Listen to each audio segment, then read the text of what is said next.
Daniel was 13 when he finally accepted he was slowly becoming invisible. He was in his room. He stopped doing homework and held up his hand. He could clearly see his laptop screen glowing through it. He had known it was happening. That day in the playground when he looked down and saw the ground through his foot. The look of startled confusion on his aunt's face as he stepped out of the house on a sunny day, to be replaced by horror as her eyes widened and she realized she was seeing through him, into the house. She didn't say anything. He didn't know why it was happening.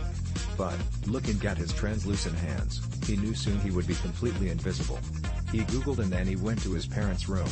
"Daniel," gasped his father at the sight of his son carefully applying his mother's foundation. Then he pulled himself together. "Son.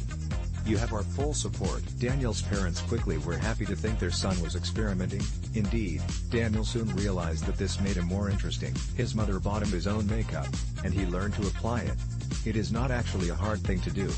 Daniel had never been a noticeable boy, with no close friendships or social life, and he had seemed happy that way.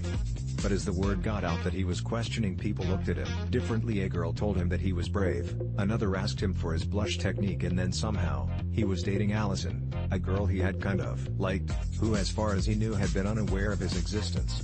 They were sitting on a bench just outside school, kissing in the warm early afternoon sun. Daniel was quiet, enjoying himself when they paused for breath and drew away.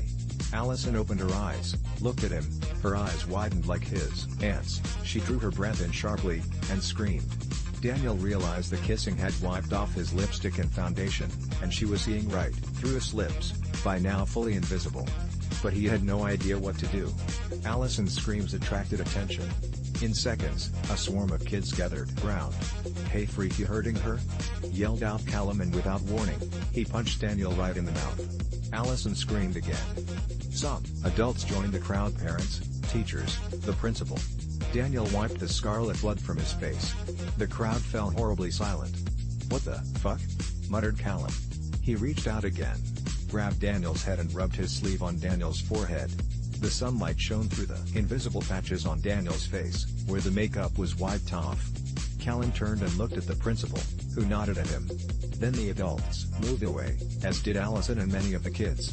Daniel was left alone with Callum and his gang, squaring up on him, their eyes alight with bloodlust. The scent of the kill filled the playground.